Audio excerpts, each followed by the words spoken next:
김기춘 전 비서실장이 구속이 됐죠. 예. 이제는 우박이 남았다고 합니다. 우박이 누구예요? 예, 우는 우병우 전 민정수석, 박은 박근혜 대통령을 말하는 모양입니다. 우박이 남았다. 예. 박영수 특검팀에서는 김기춘, 조윤선 두 사람에게 집중했던 수사 인력을 우병우 전 민정수석에게로 집중할 방침인 것으로 알려졌습니다. 그래요. 그래서 박영수 특검팀은 왜 우병우 전 수석을 마지막 카드로 남겼을까 이렇게 주제를 정했습니다. 특검팀은 왜 우병우를 마지막 카드로 남겼는가? 네. 일단 우병우 전 민정수석에 대한 수사에 들어가긴 들어간 겁니까? 아니면 가는 겁니까? 이미 뭐 특검 수사 시작되면서 우병우 관련 혐의에 대해서도 광범위한 증거 수집을 해온 것으로 알려졌습니다. 사실은 저희 문자도 그동안 꾸준히 들어왔던 게 네. 특검에서 왜 우병우 전 수석에 대해서는 전혀 건드리지 않나요? 이런 문자가 많았거든요. 근데 증거 수집은 해왔던 거군요. 그러니까 검찰 수사라고 뭐 검찰 출신이라고 봐주는 거 아니냐 이런 얘기들까지 있었어요. 나왔는데 특검 나름대로 기초 수사는 해온 걸로 제가 확인을 했고요. 아하. 지금 이제 특검에서는 설날 연휴를 전후해서 우병우 전 민정수석과 관련해서 수사력을 집중할 방침입니다. 그래요. 특검팀 관계자는 이제는 우 전 수석에게 화력을 집중할 단계가 됐다 이렇게 얘기를 했습니다. 우 수석에게 화력을 집중할 단계가 됐다. 네. 굉장히 의미심장한 말인데. 네. 그러면 특검의 소환이 언제쯤 되는 겁니까? 저도 그게 궁금해서 설 연휴 지나면 소환할 수 있는 거냐 이렇게 물어봤더니 예. 아직 소환 시기를 말할 단계는 아니다. 애매하군요. 예, 뭐 설날 연휴를 쉬지 못하고 일을 한 건 맞지만은 그렇다 그러고요. 특검에서는 지금 우 전 수석을 소환하기 전에 청와대 민정수석실과 민정비서관실에 대한 압수수색 영장을 청구하는 방안을 상당히 적극 검토하고 있는 것으로 이렇게 알려지고 있고요. 예. 다만 청와대 압수수색은 역사적으로 불가능하다. 이런 입장이기 때문에 상당히 반발할 거라서 좀 쉽지 않아 보이는데 지금 진행되는 걸로 보자면은 우 전 수석에 대한 소환 조사는 빨라도 2월 둘째 주 정도가 돼야 되지 않을까. 2월 둘째 주 정도. 2월 중순 되면 사실 수사가 끝나야 되거든요. 마무리해야 너무 되면. 늦는 거 아니에요? 2월 둘째 주면? 그 정도 뭐 가야 임박해야 될 것 같다는 얘기를 합니다. 그러면 왜 박영수 특검은 우병우 전 수석을 마지막 카드로 남긴 겁니까? 왜 마지막이 된 겁니까? 이게 꼭 마지막이라고 보기는 그런데 수사가 특검보별로 분야를 나눴거든요. 팀을. 그래요. 이화여대 입시와 학사 비리는 박충건 특검보 팀에서 했고요. 아하.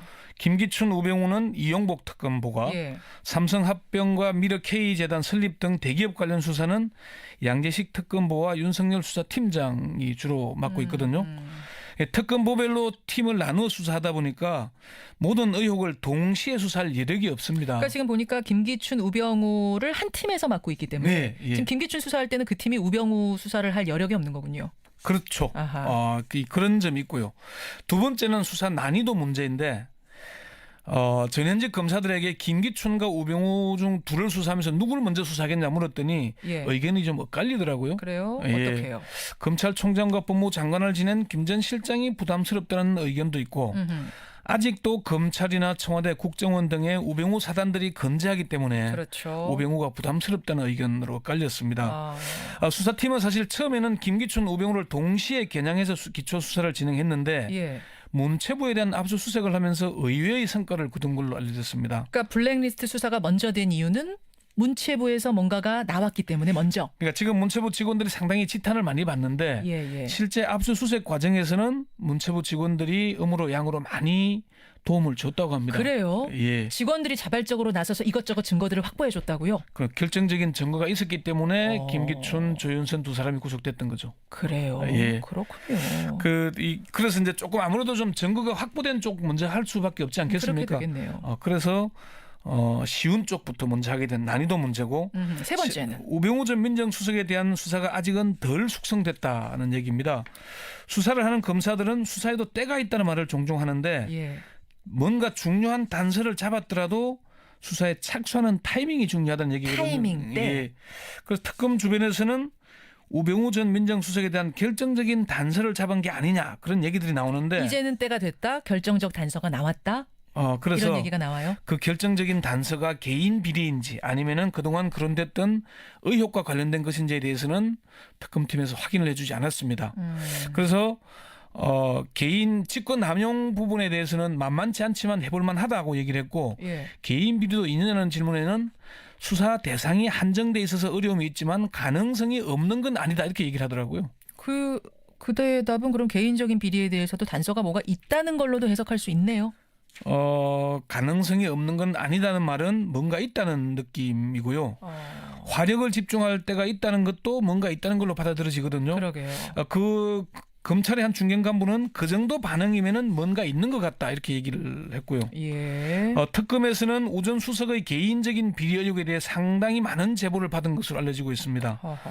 그렇지만 우 전 수석의 개인 비리가 특검의 수사 대상이 됐는지를 두고 논란이 지금 일고 있습니다. 지금 특검법 15항에 보면은 1호부터 14호까지의 사건의 수사 과정에서 인지된 관련 사건으로 규정을 하고 있거든요. 그렇죠.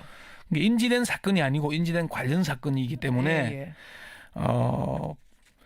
변호사 시절의 수임 비리 등은 수사 대상이 아니라고 합니다. 그렇게 되네요. 네네. 그렇고. 그럼 특검법에서는 뭐 직무유기라든지 증거인멸 이런 혐의는 수사를 할 수 있도록 된 거 아니에요? 특검법에는 그걸 하게 돼 있죠. 특검법에는 크게 세 가지가 명시돼 있는데 그렇죠. 최순실의 비리 행위를 감찰하고 예방하지 못한 직무유기 또는 비리 행위에 관여하거나 이를 방조 또는 비호했다는 의혹이 있고요. 예. 그리고 이석수 특별감찰관이 해임되도록 영향력을 행사했다는 부분. 예. 여기에 뭐 조선일보의 내부 카카오톡 내용이 어디 흘러나간 그 부분까지 같이 돼 있고요. 그리고 증거인멸을 시도 또는 교사했다는 의혹, 그 부분도 수사를 하도록 돼 있죠. 예. 지금 이제 우병우 전 수석에 대한 가장 핵심적인 의혹은 세월호 참사에 대한 수사에 대해서 직권을 남용해서 방해했다는 그 의혹입니다. 압력을 넣었다는 의혹. 예. 지금 김기춘 씨도 지금 직권 남용 권리 행사 방해로 구속됐잖아요. 그렇죠. 우 전 수석도 민정비서관이던 2014년 6월에 광주지검이 해경의 서버를 압수수색하려고 하자 윤대진 당시 부장검사에게 전화를 걸어서 압수수색을 막았거든요. 그 혐의가 있죠. 본인은 뭐 정황을 알아봤다 그러지만은 청와대가 수사검사에게 직접 전한 그 자체가 바로 문제가 있는 겁니다. 그래서 그게 핵심이고 또 해경의 1, 2, 3정장에 대해서 업무상 과실치사상 혐의를 적용하려고 하니까 법무부가 끈질기게 방해를 했거든요. 그래요. 그 배후에 우병우 전 민정수석이 있다. 그 의혹도 있죠. 그런 게 있었고요. 예. 우병우 카드를 이제 만지작거리고 있는 특검. 근데 왜 우병우는 마지막이 됐는가? 오늘 권영철 기자가 이모저모 짚어주셨습니다. 그나저나